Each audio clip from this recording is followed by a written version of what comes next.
no, she's dead. I told you she's dead. She goes, no, she's breathing again. And the woman sits up. She still has the shirt over her head, and her head turns around. We all start screaming. And people literally started running away. And I wanted to, too. So I went over to her, and I grabbed the shirt and jumped back. She coughed up some blood, and she was alive again. So I'm going like, pray for your people. And people did. They started praying, and it was like popcorn, just people getting healed. 5 unconscious people, they all woke up again. And it was probably, apart from getting saved, my best day. Yeah. But the crazy thing is, Kris, I wasn't even thinking of raising the dead.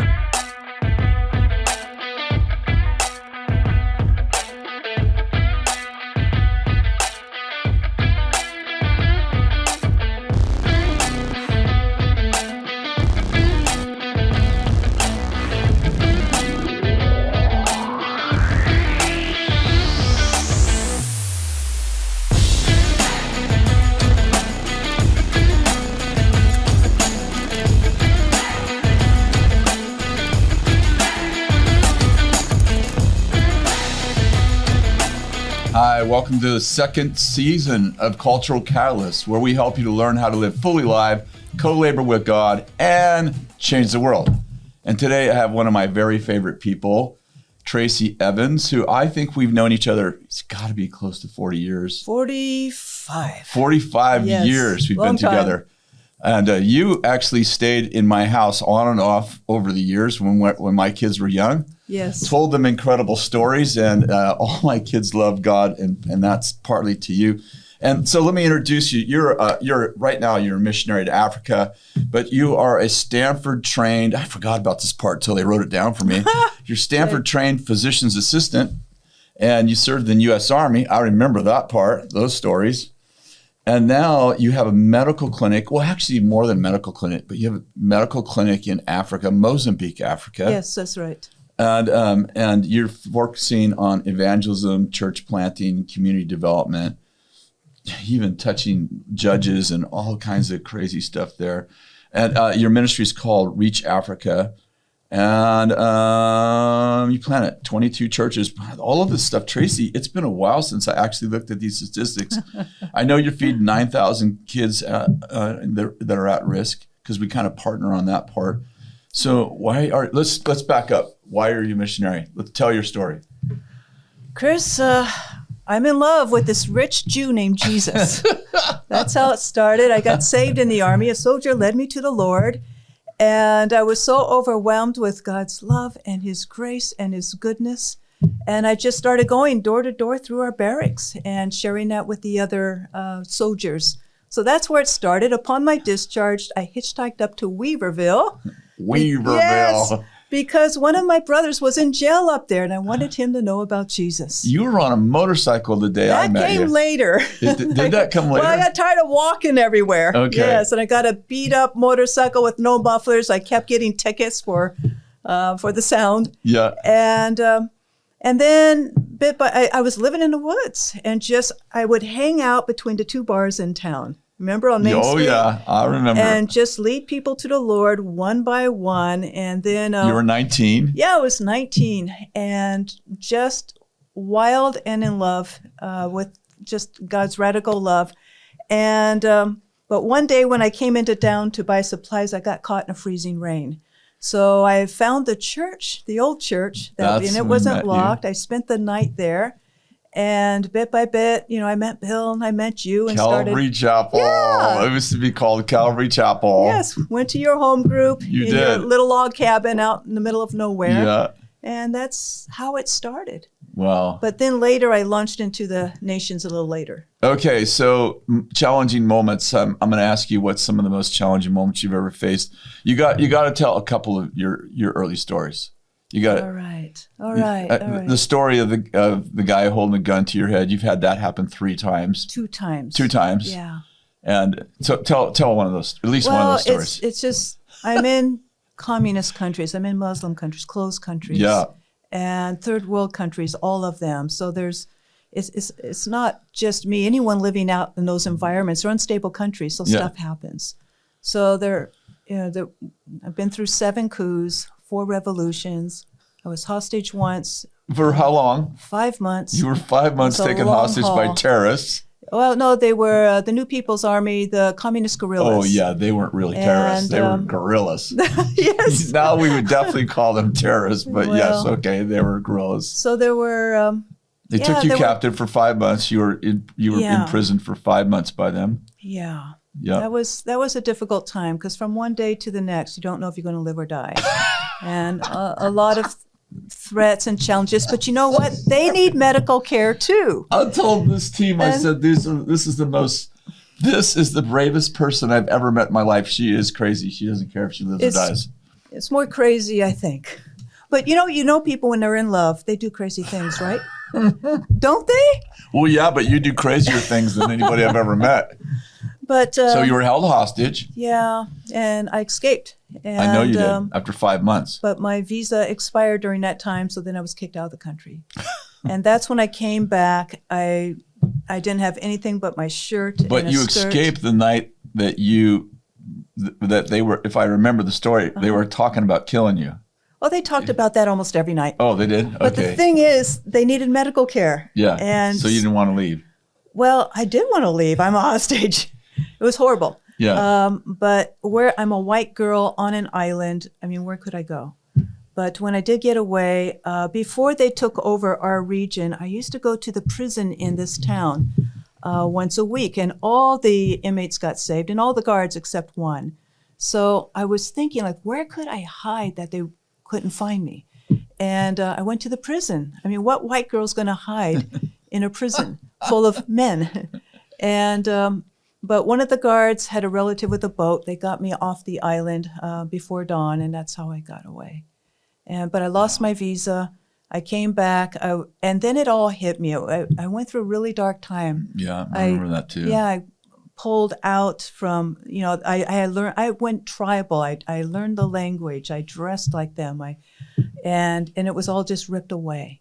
And hard times when, we're talking about hard times when God doesn't come through like you think. Yeah. And maybe you have to readjust your theology a bit. Or is God real? And there was a time when I lived for 5 years with 20,000 squatters on a garbage dump. In the Philippines. Yeah, in the Philippines. And it was just one of those seasons, you know how everything just happens at once and I was so depressed and discouraged. We were digging graves as fast as we could. The plague came through, was wiping out the children.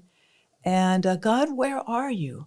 And I was a young believer. I was like 24. Yeah. And I remember those days, actually. And all zeal and no wisdom. Yeah. And no experience. And so I'm really struggling. And I was vaccine, sick. I think you needed a vaccine to stop the whatever it was, plague, right? Yeah. And you had the vaccine. It was available, but you didn't have the money for it. I couldn't buy it. Yeah, that was really tormenting for you. And so watching all those kids die.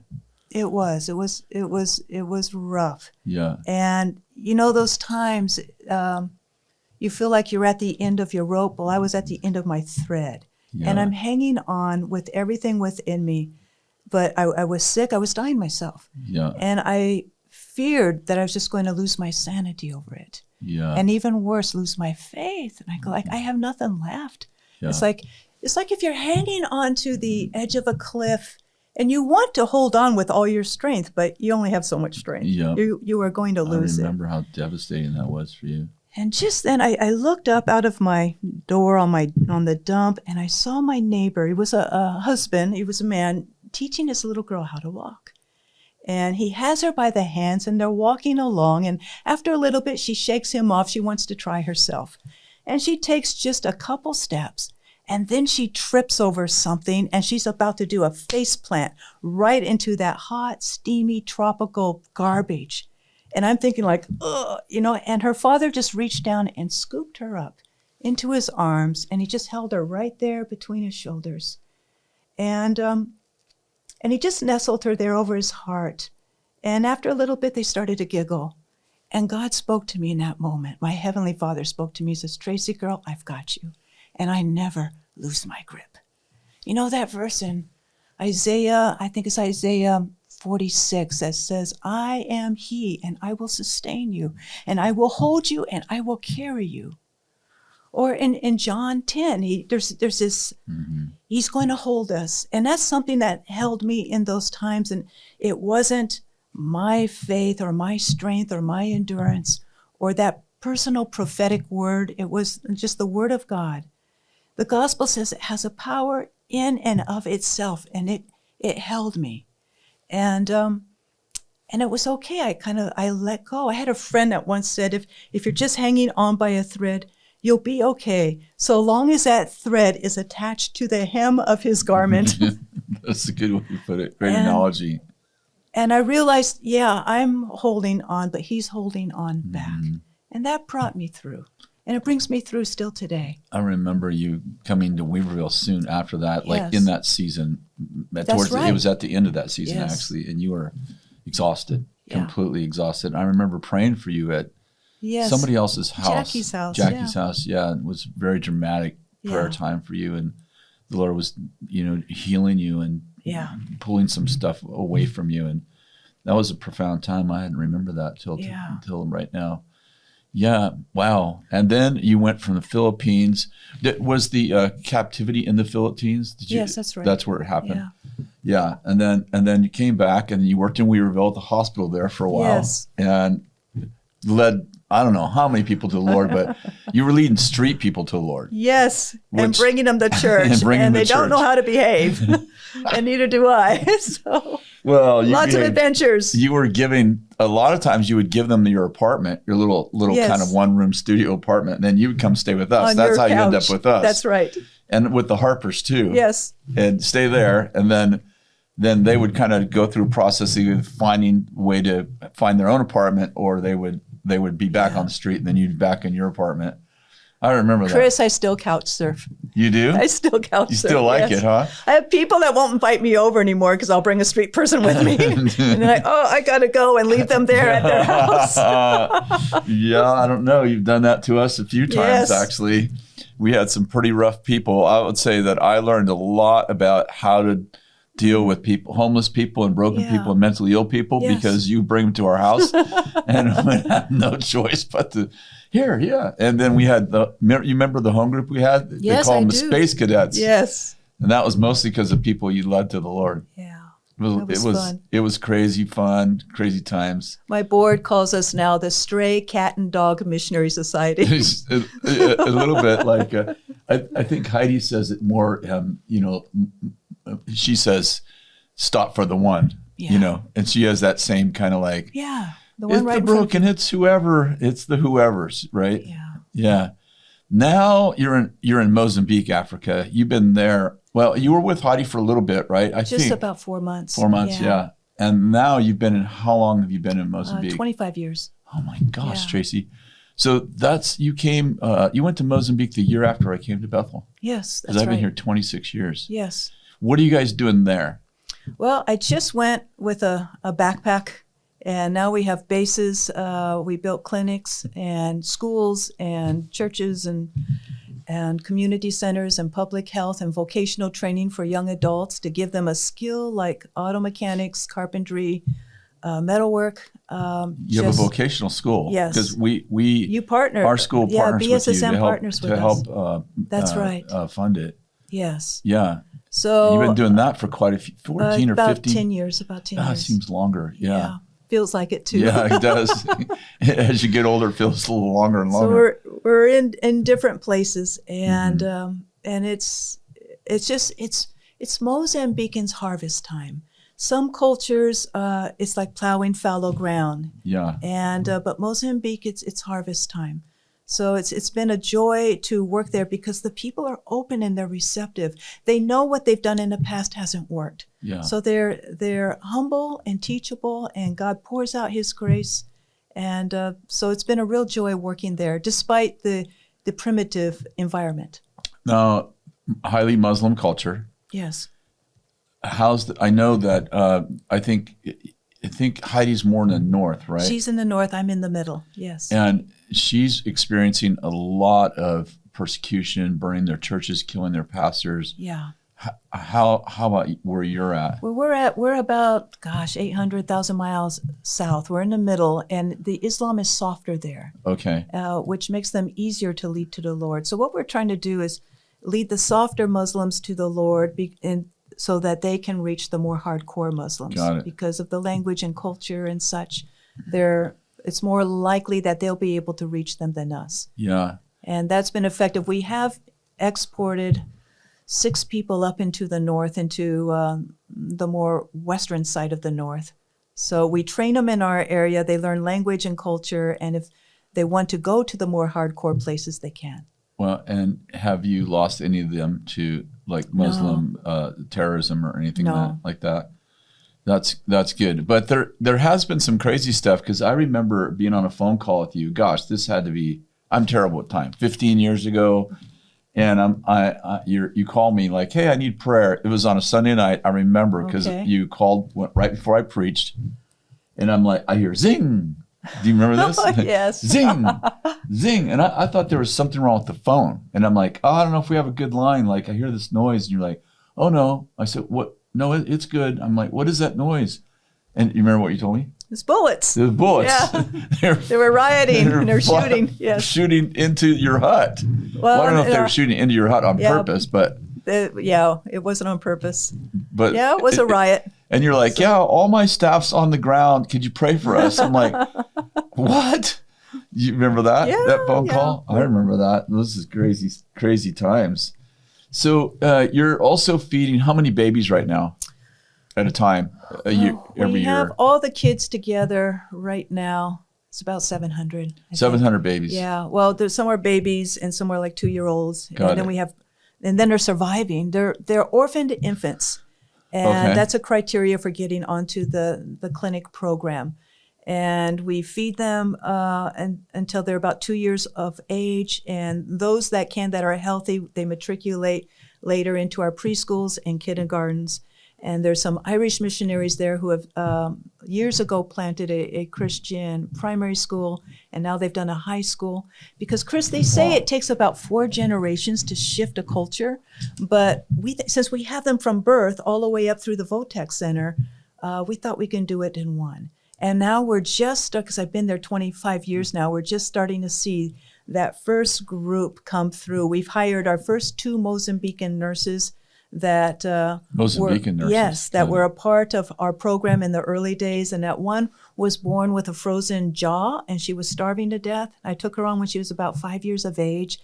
She had surgery, broke her jaw, but then when her permanents grew in later, the gap closed again, and they couldn't fix it that second time, so they knocked out her front teeth. And she can talk, she just can't open her mouth. But she was very bright, and she went through school, and we just hired her this last year. And she works with we got about 74 severely handicapped kids. Because in Mozambique, they often kill the handicapped kids because there's no hope or future for them in the bush. Oh my gosh. But we have 74 brave families that they come together to support each other and encourage each other. But also that becomes our little Bible study groups. And we got Coletta, running that program, working in that program. And she still has a frozen jaw. Yeah, she still has a frozen jaw, but she's a nurse. We knocked her front teeth out, and I bring her protein powder here from the States, and she drinks it through a straw and whatever else we can liquefy. Oh my God. And she's delightful. But for a handicapped kid who would have been killed to now be a young adult and supporting her family now is just amazing. And it gives all these other families hope. Wow. So we all have value regardless of what we can or cannot do. Wow. I looked for a handicapped person to put on staff for years, couldn't find any. None grew up because they would starve to death. So now we have Coletta. Now we have 74 families raising up their kids. And How big of a team do you have? Missionary team? Yeah, like your whole team there. We just got about 8 missionaries, about 45 full-time Mozambican staff. Wow. That are teachers in the schools, work in the clinics, in the public health program, or the vocational center. You pay those guys? Yeah. How do you afford to pay all those guys? It's yes, that's a trick. A day's wage parts, right? in Mozambique is like $6 or $7. Okay. So that is a wage in Mozambique. And What's it take to fund what you're doing right now a year? Our annual budget? Yeah. It's about $700,000. Mm-hmm. And that funds all the programs, it's pretty basic. Mm-hmm. I mean, for years, Kris, we lived in tents. And one time I'm driving into town to buy supplies, and I'm just along an African highway, and the Lord speaks to me like, buy this piece of land. It was about 5 acres. It was a field of weeds. I've never bought land before. I lived in a tent. So I bought it, not knowing what it was for, and about a month later, I found out it was a Muslim. It was a designated mosque site. The Muslims were building mosque every 13 kilometers down this highway. And over the hill was a Muslim village that I didn't see there through the weeds and the terrain. Well, they were very upset that I got their mosque land. And so I gathered them together, and I says, okay, guys, they all knew who I was because I planted churches on the other side of the highway in the mountains. I says, I won't build a mosque, but we're here to bring the blessings of God to the people of Mozambique. What do you want me to build? And they thought about it, and they came back and says, we want a clinic and a school. And I says, I'll do it. And I walked away, and I go like, I don't even have a toilet. I live in a tent. I had no website, no social media, no organization, nothing, because I would just work as a PA overseas somewhere, save up, and go and live as cheaply as I could. I remember those days, for years. But the Lord honored it, and he brought it in. And over time, we built the clinic, and we built the school, and the Muslims bought the land right next door and started building their mosque right next door. So, but we were so busy building the clinic and the school, but all the kids in the school, preschool and kindergartners, so 3.5 years old to about 7 years old, they were Muslim kids. But we teach them their ABCs and 1, 2, 3s, and Jesus loves me, this I know, and how to pray for the sick. And then they would go home and their parents would go, what did you learn today? And mom is sick, so they pray for her, and she gets healed and saved. Within a year, a major chunk of that village had come to the Lord. Did they finish the mosque? They finished the mosque, and it's sitting there. Empty? The only thing that happens there is when Muslims from the city down the road, about a half an hour's drive, come in and bring food to bribe people to come to do something. But I kind of like to buy that mosque because it's pretty much not being used. But it was very organic. And you know that verse, a child shall lead them. Yes. Out of the mouth of babes comes praise. And so it's been joyful. I'm actually in Mozambique because of you. I don't know if you know this, because I was in Asia for 15 years, Kris. And we did the School of Ministry. We got that launched. I wanted to go back to Asia, but you said go to Mozambique because of Heidi was starting her ministry there. I didn't want to go to Africa, but I went I go, it's 2 weeks. I'll take an outreach. I'll bring them back, and then I'll go back to Asia. But in that 2 weeks, I saw that Mozambique was ready for Jesus. They had gone through 16 years of a brutal civil war, 450 years of colonialism from the Portuguese, hundreds of years of slave trade before that.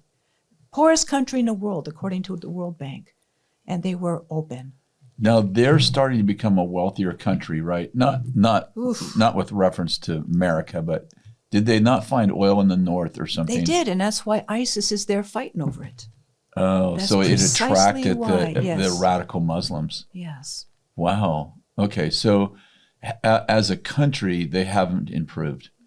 No, I would say 95% of the people still live in abject poverty, dirt floors, shacks, from one meal to the next. 95. It is desperately poor. A lot of illiteracy and just hoeing the fields, from one harvest to the next. And it's in a cyclone belt. So every year we get cyclones and flooding, and the poor live in the floodplains because the rich take the high ground. So Mozambique, the whole country is a floodplain for sub-Saharan Africa. So it's just...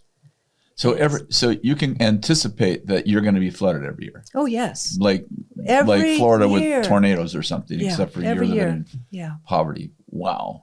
Yeah, so we plan for that. And that's when our numbers increase on the baby program and all the babies, they're all orphans. When the moms die, There is no other source of milk.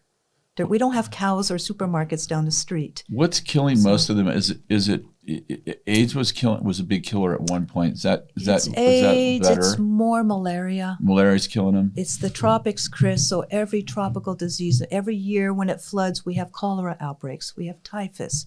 The immunization program isn't the greatest. Just common things: measles, mumps, rubella. Can you vaccinate people for most of the things they die from? Just the common vaccinations that we get here: Yeah. measles, mumps, rubella, tetanus, diphtheria, mostly. Does that help? Yes, of course. There's no vaccination against malaria, and there's no vaccination against starvation. Yeah, that's the worst. There's a right lot there. of that. But the issue with babies is the only thing an infant can eat is milk. You can't feed them beans or it's milk.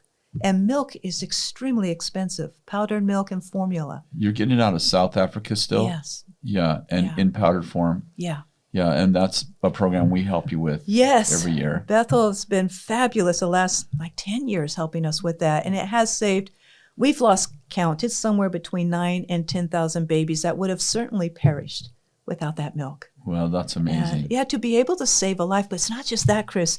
We save one baby in a village. That village now is open to the Lord because they're communal people. They're the only thing poor people have are their children.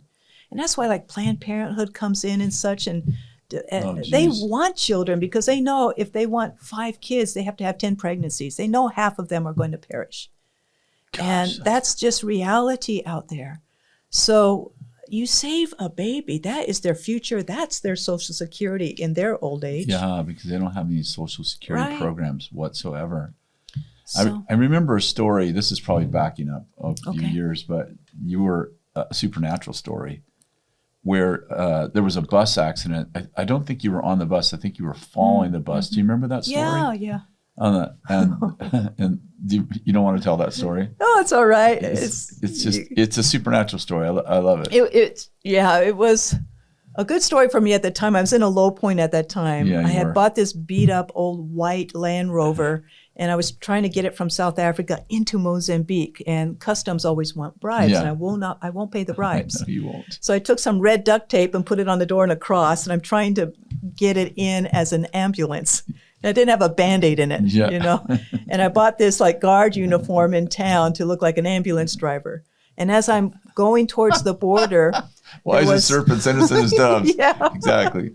But a little mini bus got a flat and flipped on the highway. We're going 100 kilometers an hour, and it rolled. And these 2 women in the front, they had babies in our arms. They went through the windshield. I just saw them flying through the air, landing and flopping around on the ground. And then the bus rolled, and there was just, I think, 18 casualties altogether. Yeah, they're all packed. Those buses are all packed with people. With migrant workers and such. Yeah, they are. So I pull over, and a lot of other people pulled over too to help.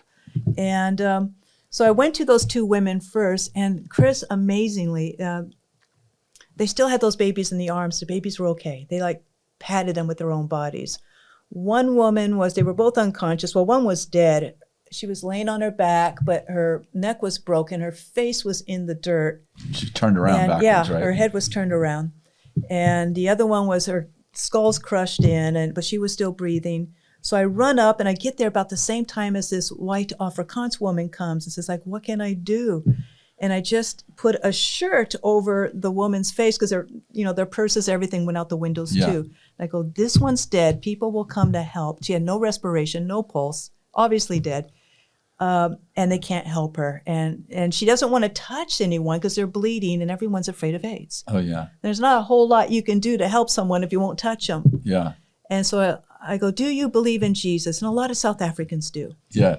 You were kind of yelling this, though. Yes, I'm yelling because everyone's emergency situation, right? Yes. Yeah. And they're looking to me because I'm driving an ambulance. Yeah, that's right. Yeah. So I'm directing and triaging. So I said, pray in Jesus' name for health, for life, thinking that no one else will die. No, I'm telling the white woman just to sit here and pray and don't let anyone try to help her because they can't. Yeah.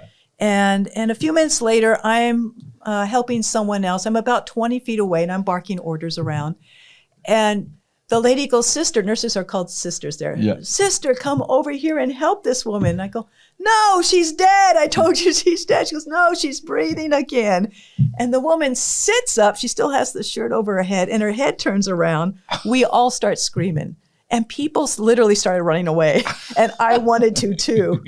So I went over to her and I grabbed the shirt and jumped back. She coughed up some blood and she was alive again. So I'm going like, pray for your people. And people did. They started praying, and it was like popcorn, just people getting healed. 5 unconscious story. people. They all woke up again. And it was probably, apart from getting saved, my best day. Yeah. But the crazy thing is, Kris, I wasn't even thinking of raising the dead. I'm in medical mode. I'm a physician assistant. And the one I prayed for so many dead people and they never raised. And the one I don't pray for, whoop, there she is. Up the other lady. Oh man, that's a crazy story. Tracy, what does it mean to be a cultural catalyst from your perspective? I think it means being culturally contagious. Oof. About taking the culture of Jesus, a culture of heaven, the culture of God within you, and letting it ferment there and infiltrate every part of your being. And out of the overflow of that, reaching out to your neighbors, your classmates, your workmates, whoever's there, and starting there right in your neighborhood, wherever you're at. And it just begins to explode and grow.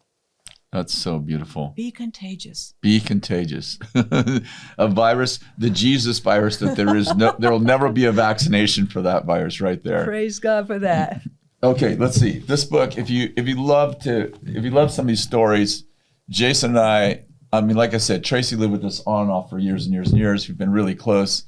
And Jason, I said to Jason one day, man, we got to write Tracy's story. So this is my son, Jason, and I, this is actually your stories. We actually had someone record all your stories. Yes. And we just kind of went through and really edited the stories. So this is called Outrageous Courage, What God Can Do with Raw Obedience and Radical Faith right here. You can get that anywhere, Bethel. You can also get it on her website, which is called reachafrica.org. ireachafrica.org. And you can get it on Amazon. You can get this book anywhere. Yeah. Anywhere great books are sold, you can get this book. And it's actually just story after story. I think even the story you just told, I think might be in here if I remember correctly. It's been a while since you wrote that book. Tracy, you could touch a lot more people if you had finance.